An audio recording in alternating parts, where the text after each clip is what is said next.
तो बच्चों हम पढ़ रहे हैं आपकी 10th क्लास की बुक फर्स्ट फ्लाइट की पोएम्स और आज हम करने वाले हैं पोएम नंबर 8 द ट्रीज के क्वेश्चन आंसर्स। तो चलिए स्टार्ट करते हैं इस कविता के क्वेश्चन आंसर्स। सबसे पहले हम एक्सट्रैक्ट पढ़ेंगे। इसी तरह का एक्सट्रैक्ट आता है आपके एग्जाम में, उसको आपको पढ़ के और उसके नीचे जो प्रश्न दिए होते हैं उनके आंसर्स लिखने होते हैं। तो देखते हैं इस एक्सट्रैक्ट में क्या है। The trees inside are moving out into the forest that was empty all these days, where no bird could sit, no insect hide, no sun bury its feet in shadow. The forest that was empty all these nights will be full of trees by morning. अब प्रश्न क्या है वो देखते हैं। What was the cause of empty of the forest? Empty का मतलब होता है खाली होना, कि जो जंगल है, फॉरेस्ट यानी जंगल जो है, उसका खाली होने का कारण क्या था। Man has used forest for their selfish end. मनुष्य ने पूरे जंगल को अपनी स्वार्थ सिद्धि के लिए पूरा जंगल जो है वो खत्म कर दिया है, काट दिया है उसको। They have used them in the decoration of their houses. उन्होंने अपने घर को सजाने के लिए उन पेड़ों को काम में लिया है। This is the cause of empty of the forest. और यही कारण है कि जो जंगल हैं वो धीरे धीरे खत्म होते जा रहे हैं और खाली भी होते जा रहे हैं। Why bird, insect and sun are affecting. और किस तरह से ये जो पक्षी हैं, ये जो कीट हैं और जो यहाँ तक कि सूरज है वो भी इससे कैसे प्रभावित हो रहा है। Birds, insect and sun are affecting because man has cut forest for their own use. यानी पक्षी, कीट और सूरज सभी के सभी प्रभावित हो रहे हैं क्योंकि मनुष्य ने जो जंगल है उसको अपने स्वार्थ के लिए काट लिया है, उसको वो ख़त्म करता जा रहा है। The sitting place of bird and hiding place of insect is gone. यानी जो पक्षियों के बैठने की जगह थी और जो कीटों के छुपने की जगह थी वो चली गई है। There is no shadow also. और बिल्कुल भी छाया भी नहीं है, वो भी चली गई है पेड़ों के साथ ही। नेक्स्ट देखते हैं। All night the roots work to disengage themselves from the cracks in the veranda floor. The leaves strain towards the glass, small ticks stiff with exertion, long cramped boughs shuffling under the roof like newly discharged patients half dazed moving to the clinic doors. अब question देखते हैं क्या है। What efforts are the trees doing to set himself free from the house? यानी कि जो पेड़ हैं वो क्या क्या प्रयास कर रहे हैं कि वो अपने आप को घरों से बाहर निकाल सकें, अपने आप को वहाँ से फ्री कर सकें, आज़ाद कर सकें। Trees are straining towards the glass. पेड़ जो हैं वो धक्का दे रहे हैं, जो शीशा है उसकी तरफ बढ़ रहे हैं। Boughs are shuffling under the roof as they suffer a lot with long exertion. और जो छोटी छोटी जो टहनियाँ हैं वो जो हैं वो सरसराहट कर रही हैं छत के नीचे और थोड़ा सा तकलीफ़ हो रही है उनको, सफ़र कर रही हैं, पीड़ित हो रही हैं क्योंकि ऐसा लग रहा है जैसे उन्होंने काफ़ी समय से वो इस काम में प्रयासरत हैं। तो एक्सर्शन हो रहा है, उनको तनाव हो गया है, वो सरसराहट करते हुए छत के नीचे जो उनको झुकना पड़ रहा है, जो वो अपना जोर लगा रहे हैं। Write in your own words about the poet's comparison of a patient discharged from clinic and liberated tree. यानी आपको अपने शब्दों में लिखना है, own words में लिखना है about poet's comparison, कि जो ये कवि ने तुलना करी है, किसकी तुलना करी है? एक मरीज़ की जो हॉस्पिटल से अभी अभी डिस्चार्ज हुआ है क्लिनिक से, और एक आज़ाद पेड़ की, कि एक जो पेड़ आज़ाद हुआ है उसकी और एक पेशेंट जो क्लिनिक से डिस्चार्ज हुआ है, दोनों में क्या कंपैरिजन किया है आपको अपने शब्दों में लिखना है। Poet compares that discharge patient from a clinic stumbles due to weakness. ये कह रहे हैं, कवि कहते हैं कि तुलना करते हैं कि जिस तरह से एक पेशेंट यानी कि जो एक मरीज़ है उसको अभी अभी छुट्टी मिली है हॉस्पिटल से, क्लिनिक से, वो जिस तरह से लड़खड़ाता है, स्टम्बल करता है और थोड़ी कमज़ोरी महसूस करता है, इन द सेम मैनर, उसी तरीके से boughs twigs are shuffling under the roof due to long exertion, कि ये जो टहनियाँ हैं और जो छोटी छोटी टहनियाँ हैं पेड़ की और जो पत्तियाँ हैं वो सब की सब बड़ी टहनियाँ, छोटी टहनियाँ, सबकी सब लगातार सरसराहट कर रही हैं, यानी वो भी इसी संघर्ष को महसूस कर रही हैं, इसी तनाव को महसूस कर रही हैं। और सेम इनकी हालत वैसी ही है, वैसी ही ये थक गई हैं जिस तरह से किसी पेशेंट को जब छुट्टी मिलती है तो वो वैसे तो ठीक हो जाता है, लेकिन उसमें थोड़ी कमज़ोरी बाकी होती है और वो थोड़ा सा लड़खड़ाता भी है। उसी तरह से ये जो पेड़ है, इसकी जो टहनियाँ हैं, वो भी कंटिन्यूस प्रयास करने के कारण काफ़ी थक गई हैं, तनाव महसूस कर रही हैं। My head is full of whispers, which tomorrow will be silent. Listen, the glass is breaking, the trees are stumbling forward into the night. Winds rush to meet them, the moon is broken like a mirror. Its pieces flash now in the crown of the tallest oak. इसके question देखते हैं। What are the noises poet listens at night? कौन कौन सी आवाज़ें हैं जो कवि को रात को सुनाई देती हैं? The poet listens the noise of glass breaking. कवि को कांच के टूटने की आवाज़ सुनाई देती है। Stumbling of trees towards out the door. पेड़ों का लड़खड़ा के और दरवाजे की तरफ जाने की आवाज़ सुनाई देती है। Rushing of wind in the silent night. और शांत रात में तेज़ हवा के चलने की आवाज़ भी सुनाई देती है। Why is all this noise made? ये सारा का सारा जो शोर है वो क्यों किया जा रहा है, क्यों हो रहा है ये शोर? All this noise is made by the leaves, twigs and the tree. ये जितना भी शोर है ये पेड़ जो है उसके द्वारा किया जा रहा है और पेड़ की जो पत्तियां हैं, जो टहनियां हैं और पेड़ खुद ये सारी की सारी आवाज़ें कर रहा है। बिकॉज क्योंकि they all are trying to set them free. क्योंकि वो सभी अपने आप को आज़ाद करना चाहते हैं, स्वतंत्र करना चाहते हैं from the long exertion in the house, कि जो बहुत समय से चलता हुआ जो तनाव वो महसूस कर रहे हैं उस घर के अंदर बंद होने के कारण, उससे वो आज़ाद होना चाहते हैं, इसलिए वो आवाज़ें कर रहे हैं। Questions and answer in about 20 to 30 words, यानी 20 से 30 शब्दों में आपको इन प्रश्नों के उत्तर करने हैं। Find in the first stanza 3 things that can not happen in a treeless forest, यानी जो प्रथम अनुच्छेद है कविता का उसमें से आपको ये बताना है कि 3 चीज़ें ऐसी कौन सी हैं जो नहीं हो सकती, वो घटित नहीं हो सकती इन अ ट्रीलेस फॉरेस्ट, कि अगर जंगल में पेड़ पौधे ना हो तो ये चीज़ वहाँ नहीं हो सकती। वो क्या क्या हैं? The following 3 things can not happen in a treeless forest, कि अगर जंगल के अंदर पेड़ ही नहीं होंगे, पेड़ रहित जो जंगल होगा उसमें ये सब चीज़ें ज़रूर होंगी। The first thing is that no bird can sit, कि पहली बात कि पक्षी जो हैं वो वहाँ कोई भी पक्षी बैठ नहीं पाएगा क्योंकि पेड़ ही नहीं होंगे। The second is that no insect can hide itself in it, दूसरा कोई भी कीट जो है वो अपने आप को उसके नीचे छुपा नहीं पाएगा, जैसे कि जड़ों में या पेड़ के नीचे वो हमेशा अपने आप को हाइड करते हैं, वो नहीं कर पाएंगे क्योंकि पेड़ नहीं होंगे, तो वो हाइड नहीं कर पाएगा, छिप नहीं पाएगा insect. The third is that no sun can bury its feet in shadow, और तीसरी चीज़ जो है वो सूरज जो है वो अपने पाँव जो है वो पेड़ की छाया में नीचे नहीं छुपा पाएगा। कहने का मतलब कि वो जो किरणें हैं उनको जगह नहीं मिलेगी कि वो पेड़ की छाया के नीचे जा सकें, क्योंकि पेड़ होंगे नहीं तो सीधी जो किरणें हैं वो धरती पर ही आएंगी, वो छाया नहीं ले पाएगा।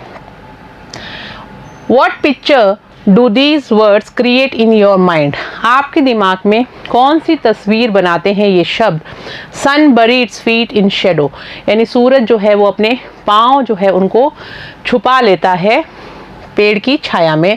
What could the poet mean by the sun's feet? और इस कविता के अंदर सूरज के जो पाँव हैं यानी जो सन के जो फीट हैं उससे क्या मतलब है?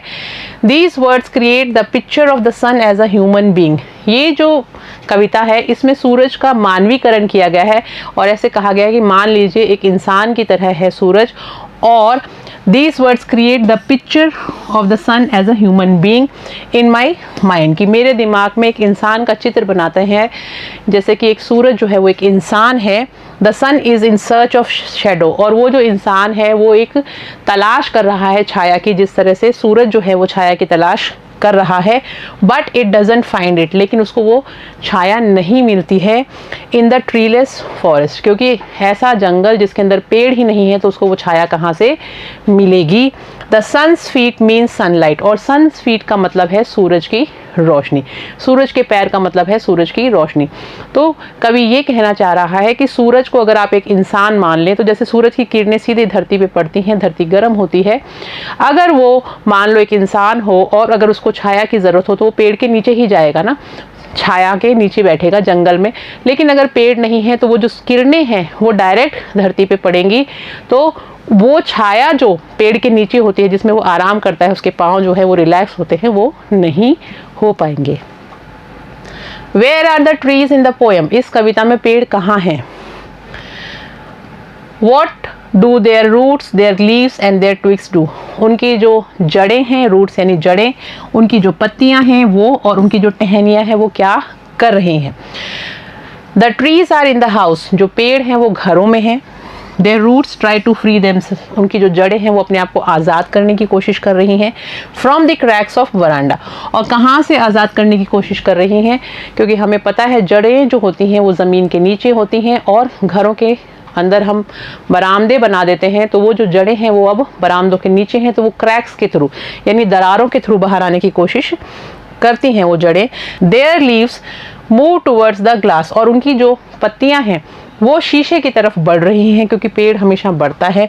Perhaps in search of light, शायद वो सूरज की जो रोशनी है उसकी सर्च में यानी उसकी तलाश में कहाँ बढ़ रही हैं? जिस तरफ भी रोशनी आ रही है शीशे की तरफ वो बढ़ रही हैं। Their twigs also exert to get some sunlight, और छोटी छोटी जो टहनियाँ हैं, जो कोमल टहनियाँ हैं, वो भी कोशिश कर रही हैं, एक्सर्ट हो गई हैं यानी तनाव महसूस कर रही हैं उस तरफ बढ़ते हुए, कि उनको भी शायद थोड़ी सी रोशनी मिल जाए, वो उस तरफ बढ़ जाएं। What does the poet compare their branches to? यहाँ पर कवि जो हैं वो टहनियों को किसके साथ में कंपेयर करते हैं, यानी टहनियों की तुलना किस चीज़ के साथ करते हैं? The poet compares their branches to the newly discharge half dazed patient, कवि जो हैं वो तुलना करते हैं टहनियों की एक नए नए डिस्चार्ज हुए हुए पेशेंट से, जो कि अभी आधा दवाओं के नशे में है, अभी अभी डिस्चार्ज जिसको मिला है, ऐसे एक मरीज से उसकी तुलना करते हैं। Coming out of the clinic door, जो कि एक हॉस्पिटल के दरवाजे से बाहर आ रहा है, क्योंकि उसको छुट्टी मिल गई है, लेकिन थोड़ा सा वो थका हुआ भी है और थोड़ा उसमें दवाइयों का असर भी है, तो वो लड़खड़ाते हुए आता है। वैसे ही कंपेयर किया गया है टहनियों को जो घर के अंदर से बाहर निकलने का संघर्ष करती हैं। These twigs seem half days to a great extent like the newly discharged patient, तो ये जो छोटी छोटी टहनियाँ हैं ये ऐसा लगता है कि ये भी आधी सी नशे में हैं या थक गई हैं, थक कर चूर हो चुकी हैं, क्योंकि तनाव में हैं, बहुत समय से प्रयासरत हैं, कोशिश कर रही हैं, तो लगातार उस कोशिश से ये भी थक चुकी हैं। Great extend like the newly discharge patient, और उसी तरह से जिस तरह से एक जो मरीज़ है उसको छुट्टी मिली है हॉस्पिटल से, तो वो भी बाहर आने के लिए बहुत ललायित है और खुश है, लेकिन थोड़ा सा थका हुआ सा है, थोड़ा सा लड़खड़ा रहा है। वैसे ही ये जो पत्तियां और पेड़ की जो टहनियां हैं वो भी बाहर आने का प्रयास कर रही हैं। How does the poet describe the moon? कवि जो है वो चंद्रमा को कैसे वर्णित करते हैं, कैसे समझाते हैं? Eight the beginning of the third stanza, यानी तीसरे स्टैंजा के शुरुआत में, एंड एट इट्स एंड, और दूसरा आपको ये भी बताना है कि और आखिर में। दो जगह चंद्रमा का वर्णन किया गया है अनुच्छेद के अंदर, एक बार पहले और एक बार बाद में, दोनों आपको बताना है कि क्या बताना चाह रहे हैं। What causes this change, और इस परिवर्तन का कारण क्या है, किसके कारण ये चेंज या ये बदलाव होता है? At the beginning of the third stanza, यानी तीसरे अनुच्छेद के शुरू में अगर हम देखें, the poet describes that the whole moon is shining in the sky, यानी पहले में वो बताते हैं कि पूरा जो चांद है वो चमक रहा है आसमान में, पूरा चांद, विच इज स्टिल ओपन, और आसमान अभी भी खुला है और उसके अंदर वो पूरा चांद जो है वो चमक रहा है। At the end of the fourth stanza, और चौथे अनुच्छेद के आखिर में, द पोएट डिस्क्राइब्स, कवि इस चीज़ को समझाते हैं, इस चीज़ का वर्णन करते हैं, that the moon is broken like a mirror, कि जो चांद है वो टूट गया है जिस तरह से कोई शीशा टूटता है। And its pieces flash now in the crown of the tallest oak, और उसके जो टुकड़े हैं वो जो सबसे लंबा जो पेड़ है, ओक ट्री है, उसके सिर के ऊपर ऐसे चमक रहा है जैसे कि उसने क्राउन पहन रखा हो। वो जो शीशे टुकड़े होने के बाद में बहुत सारे उसके टुकड़े जो हैं वो चमकते हैं, उसी तरह से ये जो चांद है जब वो सबसे लंबे पेड़ के ऊपर पड़ रहा है, उसकी रोशनी गिर रही है, तो वहाँ जो पत्तियां हैं उसमें से वो पूरा चांद नहीं दिख रहा, लेकिन थोड़ा थोड़ा टुकड़ों में दिख रहा है। तो टूटे हुए जैसे शीशा होता है वैसा ही दिख रहा है, लेकिन इस ओक ट्री के ऊपर, इस बलूत के पेड़ के ऊपर वो उसके ताज की तरह चमक रहा है। This change is caused by the stumbling of the trees forward into the night. और ये जो बदलाव है ये किस लिए आया है? क्योंकि रात के समय जो पेड़ हैं ये लड़खड़ाते हुए वहाँ जंगल में पहुँच गए हैं। पहले जंगल खाली था तो पूरा चांद दिख रहा था, और अब रात में पेड़ वहाँ पहुँच चुके हैं तो पेड़ों के ऊपर चांद की रोशनी पड़ रही है, उसकी पत्तियों से टकरा रही है, और ऐसे लग रहा है कि क्राउन सा बन गया है पेड़ के सबसे ऊपर के हिस्से में, और चांद जो है वो टूटे हुए शीशे की तरह दिख रहा है, पूरा नहीं दिखाई दे रहा।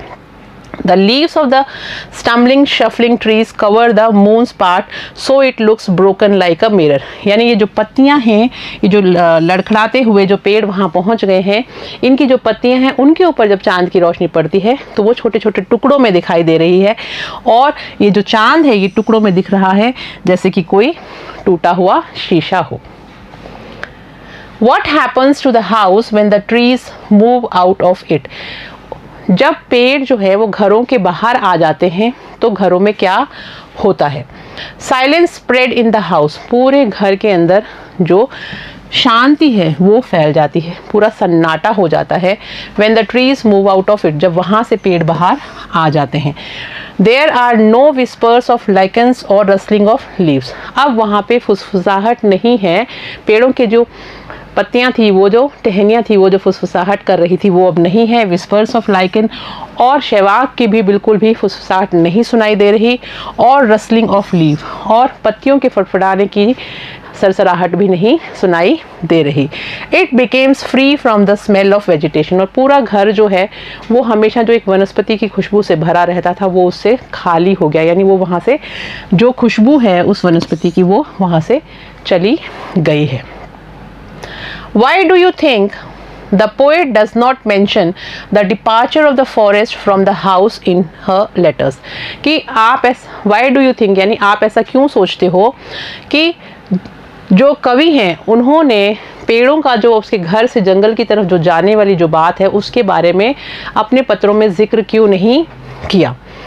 In my opinion, मेरे ख्याल से the poet does not mention, poet ने इस बात का जिक्र इसलिए नहीं किया, the departure of the forest from the house, कि ये जो प्रस्थान हुआ है इन पेड़ों का जंगल की तरफ, उसका इसलिए जिक्र नहीं किया जो घरों से चले गए हैं, as it will cause a lot of mental stress on her, क्योंकि इससे उसको काफ़ी मानसिक तनाव महसूस होगा, क्योंकि वो पेड़ हमेशा उसके घर में थे, और अब अगर वो उसके बारे में बात करेगी कि घर के अंदर से पेड़ वापस चले गए हैं तो थोड़ा सा वो लो फील करेगी, उसको थोड़ा मानसिक तनाव भी महसूस होगा। इसलिए पेड़ों का जंगल की तरफ जो जा रहे हैं उसका जिक्र वो अपने पत्रों में नहीं करते हैं। It is unexpected and sudden, क्योंकि सबसे पहली बात कि इसकी उम्मीद नहीं थी और ये अचानक ही हुआ। But it is common and known to all, लेकिन ये बिल्कुल साधारण बात है और सब लोग इसके बारे में जानते हैं। On the other hand, Adrian Rich has been known to use trees as a metaphor for human beings. यानी कि अगर हम दूसरी तरफ देखें तो एड्रिन रिच जो हैं वो जानी जाती हैं, किस चीज़ के लिए जानी जाती हैं? To use trees as metaphor for human beings, यानी कि उन्होंने मनुष्य के रूप में उसका प्रतिरूप माना है। मनुष्य का किस चीज़ को प्रतिरूप माना है? पेड़ों को एक मनुष्य का प्रतिरूप की तरह उन्होंने इस कविता के माध्यम से समझाने की कोशिश करी है। This is a recurrent image in her poetry, और ये जो चीज़ है ये आपको उनकी कविताओं में बहुत ज़्यादा देखने को मिलेगी, बारी बारी रिपीट होती है। व्हाट न्यू मीनिंग, यानी क्या नया मतलब आप निकालेंगे, या एमर्ज मतलब होता है निकलता है, फ्रॉम द पोएम, इस कविता में से, if you take its tree to be symbolic of this particular meaning, कि अगर आप इस कविता के अंदर जो पेड़ हैं उनको एक सिंबल के रूप में, प्रतिरूप के रूप में माने, मनुष्य के प्रतिरूप के रूप में माने, तो फिर इस कविता का क्या मतलब निकलता है। इसको आप ऐसे समझिए कि ये जो एड्रिन रिच जो पोएट हैं वो हमेशा अपनी कविताओं के माध्यम से कोई नए बदलाव के बारे में आपको बताती हैं। और जिस तरह से ये कह रही हैं कि पेड़ जो हैं वो घरों के अंदर से वापस जंगलों में चले गए हैं, यानी आज़ाद हो चुके हैं, अपनी उसी जगह पे पहुंच गए हैं जहां उनको होना चाहिए। अगर इन पेड़ों की तुलना हम एक इंसान से करें, मनुष्य से करें, और स्पेशली अगर लेडीज़ से करें जो कि घरों में कैद हैं, लेकिन क्योंकि अब वो भी घरों के बाहर निकल गई हैं, तो कितना बड़ा बदलाव देखने को मिलता है। तो उस तरह से आपको इस प्रश्न का उत्तर देना है।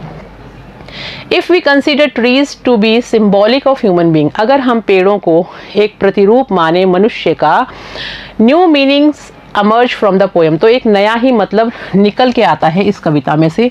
Imprisoned in social bindings, कि जो लोग घरों के अंदर सामाजिक कुरीतियों का शिकार हो चुके हैं, सामाजिक बंधनों में बंध चुके हैं, बाइंडिंग्स उन बंधे हुए महसूस करते हैं, ड्यूटीज़ उनके कर्तव्य जो हैं उनमें बंध चुके हैं, ऑब्लिगेशंस एंड रिस्ट्रेंट्स, और वो जो उनकी जो जिम्मेदारियां हैं और जो तनाव वो वहाँ पे महसूस करते हैं, वो सारा का सारा मैन फील्स रेस्टलेस, उसकी वजह से मनुष्य जो है वो बहुत ही ज़्यादा बेचैन महसूस करता है, एंड सफोकेटेड, और उसका दम भी घुटने लगता है।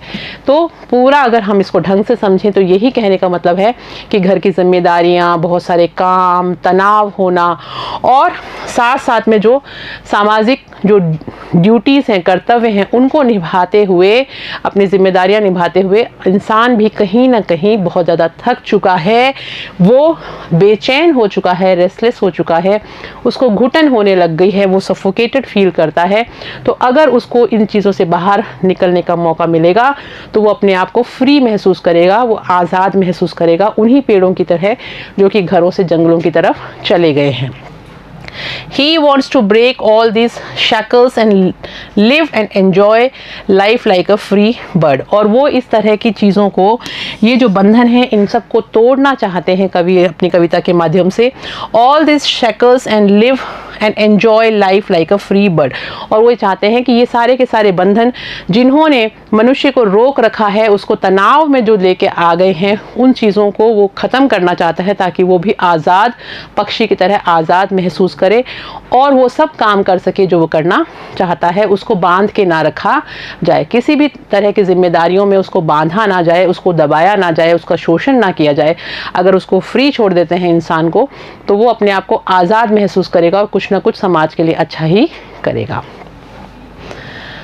What do you mean by the trees inside are moving out? इससे आप क्या समझते हैं कि जो अंदर के जो पेड़ हैं वो बाहर की तरफ जा रहे हैं। This line tells us about the cutting of trees from the forest. ये जो पंक्तियां हैं ये हमारे को ये बता रही हैं कि किस तरह से पेड़ों को काटा जा रहा है जंगलों के अंदर से, और जंगल जो है वो ख़त्म होते जा रहे हैं। Man cut trees for their selfish end. मनुष्य जो है वो अपने फ़ायदे के लिए, अपनी स्वार्थ सिद्धि के लिए इन पेड़ों को काटता जा रहा है। And use them for their daily use, और उनको रोज़मर्रा के कामों में काम लेने के लिए वो पेड़ों को काटता जा रहा है, वो उनके बारे में बिल्कुल भी नहीं सोचता है। तो यही मतलब है the trees inside are moving out, कि अंदर के जो पेड़ हैं वो बाहर जा रहे हैं। तो अंदर से यानी जंगल के अंदर से मनुष्य जो है उनको काट काट के ख़त्म करता जा रहा है, जंगल को खाली करता जा रहा है। Why are the birds, insect and sun affected by the absence of the trees? यानी कि अगर पेड़ नहीं होंगे तो उसकी अनुपस्थिति में जो पक्षी हैं, जो कीट हैं और जो सूरज है वो किस तरह से प्रभावित होगा। Birds have no place to sit, पक्षियों के पास बैठने की कोई जगह नहीं होगी। Insect cannot find any place to hide, कीटों को छुपने की कोई जगह नहीं होगी। There is no shadow in the forest by sunlight, और सनलाइट यानी सूरज की रोशनी है उसको कहीं पर भी छाया नहीं मिलेगी। How do you find the comparison of the poet with the discharged patient and movements of liberated tree? यानी कि आप किस तरह से तुलना कर सकते हो एक आज़ाद हुए हुए पेशेंट की और the movement of liberated trees, और जो आज़ाद हुए हुए पेड़ हैं उनकी। This comparison of poet is appropriate, बहुत सही कंपैरिजन किया है कवि ने इन दोनों चीज़ों का। Both the tree and the patients are in similar condition, दोनों के दोनों ही एक ही स्थिति में हैं, पेड़ भी और वो पेशेंट भी जो कि आज़ाद हुआ है अभी अभी हॉस्पिटल से। Due to weakness the patient walks unsteadily, the same is with tree, और कमज़ोरी के कारण जो मरीज़ है वो लड़खड़ा के चल रहा है, और सेम ही स्थिति जो है वो पेड़ों की है कि वो जो टहनियाँ हैं वो भी थक गई हैं सरसराहट करते हुए, उनमें भी काफ़ी तनाव हो चुका है। What is the central idea of the poem The Trees? ये जो कविता है The Trees, इसका सेंट्रल आइडिया क्या है, यानी मुख्य बिंदु क्या है? The poem tells us about the conflict between the man and nature. ये जो कविता है ये हमारे को मनुष्य और प्रकृति के बीच में जो तनाव है उसके बारे में बताती है, जो दोनों के बीच में संघर्ष चल रहा है उसकी जानकारी देती है। Man has bought trees to decorate their houses, trees inside, क्योंकि मनुष्य ने जंगलों को ख़त्म कर करके अपने घर को सजाने के लिए वो जंगलों को काट काट के पेड़ों को वहाँ से अपने घर के अंदर ले आया है। तो वो एक तरह से देखा जाए तो प्राकृतिक संतुलन जो है उसको मनुष्य बिगाड़ रहा है, क्योंकि अपने फ़ायदे के लिए वो पेड़ तो काट के अपने घर में ले आता है या घर के अंदर पेड़ों को उगाना शुरू कर देता है, तो जंगल खाली हो रहे हैं, जिसके कारण वहाँ पे आराम करने वाले पशु पक्षी, कीट पतंग और यहाँ तक कि सूरज को भी बहुत परेशानी होती है। Why the bow are shuffling under the roof? ये जो छोटी छोटी टहनियाँ हैं, बड़ी टहनियाँ हैं, वो सब की सब जो छत है उसके नीचे संघर्ष क्यों कर रही हैं? The boughs are shuffling under the roof due to lack of space, वो इसलिए संघर्ष कर रही हैं और सरसराहट कर रही हैं क्योंकि उनके पास वहाँ जगह की कमी है। वो खुल के बढ़ता है पेड़, और जब उसको पूरी जगह नहीं मिलती तो वो जहाँ पे भी आगे अवरोध आ जाता है वहीं पर ही बढ़ना शुरू कर देता है, तो उसको संघर्ष करना पड़ता है जगह की कमी के कारण। Those are squeezed and tired of one position, और अब वो सब लोग हैं उनको एकदम ऐसा सिकुड़न सी महसूस होने लग गई है और वो थक चुके हैं एक ही जगह पे बढ़ते हुए, कि जहाँ जगह नहीं है वहीं पे उनको बढ़ना पड़ रहा है। उसी स्थिति में जितनी भी जगह मिलती है उसी में उनको संघर्ष करते हुए आगे बढ़ना पड़ रहा है। सो दे चेंज द पोजीशन, इसलिए वो अपनी जो स्थिति है उसको बदलते हैं। What are the whispers that fill the head of poet? कौन कौन सी आवाज़ें हैं छोटी धीरे धीरे बोलने की, whispers मतलब होता है फुसफुसाहटें हैं जो कि कवि के दिमाग तक पहुंचती हैं। There are whispers of breaking of glass, कवि को कांच के टूटने की आवाज़ सुनाई देती है, फुसफुसाहट सुनाई देती है। Stumbling of trees moving forward into the night, और लड़खड़ा के आगे बढ़ते हुए पेड़ों की आवाज़ सुनाई देती है जो कि रात में आगे बढ़ रहे हैं। रशिंग ऑफ विंड्स, और बहुत तेज़ हवा चलने की आवाज़ें सुनाई देती हैं। And breaking of the moon into pieces, और चंद्रमा का कांच की तरह टूटना, उसकी जो आवाज़ है वो सुनाई देती है। फिल्ड पोएट्स हेड, और ये सारी की सारी जो आवाज़ें हैं यही सारी कवि के दिमाग में इकट्ठी हो रही हैं, उसको ये सारी की सारी आवाज़ें सुनाई दे रही हैं। What is the message of the poem The Trees? इस कविता का संदेश क्या है? कवि मनुष्य को परामर्श की ओर प्रवृत्ति करने के लिए प्रोत्साहित करता है, सब्लिमिटी की तरफ जाने के लिए प्रोत्साहित करता है। The poem inspires a man, ये जो कविता है ये मनुष्य को प्रेरणा देती है to give up selfishness and encourages him to turn to sublimity, ताकि वो अपना जो स्वार्थ है उसको छोड़ दे। Man uses trees for their selfish ends, क्योंकि मनुष्य जो है वो पेड़ों को अपने स्वार्थ के लिए काटता जा रहा है, यानी अपनी स्वार्थ सिद्धि के लिए वो पेड़ जो है उनको ख़त्म करता जा रहा है, और अब उसे अपने इन स्वार्थों को ख़त्म कर देना चाहिए, रोक देना चाहिए यहीं पर, और कुछ पेड़ों के बारे में भी सोचना चाहिए।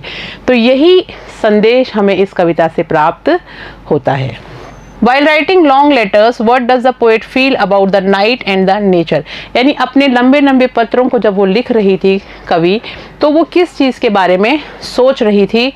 वो रात्रि और प्रकृति के बारे में क्या सोच रही थी जब वो अपने लंबे लंबे पत्र लिख रही थी? तो दोबारा से इस प्रश्न को समझ लीजिए कि जो कवयित्री हैं वो रात के समय जब लंबे पत्र लिख रही थी तब वो रात्रि और प्रकृति के बारे में क्या क्या चीज़ें सोच रही थी। The poet feels that the night is fresh, कवि जो है वो ये सोचते हैं कि जो रात है वो एकदम ताज़ा है। फुल मून शाइन्स, पूरा जो चांद है वो चमक रहा है। The smell of leaves and lichens still reaches into the room like a voice, और जो खुशबू है जो स्मेल है पत्तियों की और शैवाल की वो अभी भी पहुंच रही है into the rooms like a voice. कमरे के अंदर वो खुशबू जो है वो वैसे ही पहुंच रही है जिस तरह से कोई आवाज़ पहुंचा करती है। तो आवाज़ की तरह ही इनकी जो खुशबू है वो अभी भी कमरे में पहुंच रही है। देखते हैं नेक्स्ट क्वेश्चन को। What is the poet doing inside the room? कमरे के अंदर कवि क्या कर रहे हैं? The poet is writing letters when she is sitting inside. जब वो कमरे के अंदर बैठी हुई हैं तो वो पत्र लिख रही हैं। And she feels embarrassed at the departure of the forest. और ये जो जंगल का प्रस्थान हो रहा है इसको देख के उनको काफ़ी घबराहट हो रही है, वो अच्छा फील नहीं कर रही हैं। तो आई होप बच्चों यहाँ तक कि आपको क्वेश्चन आंसर सब समझ में आ गए होंगे। हम मिलेंगे नेक्स्ट क्लास में, तब तक आप लोग इसे पढ़िएगा। Thank you.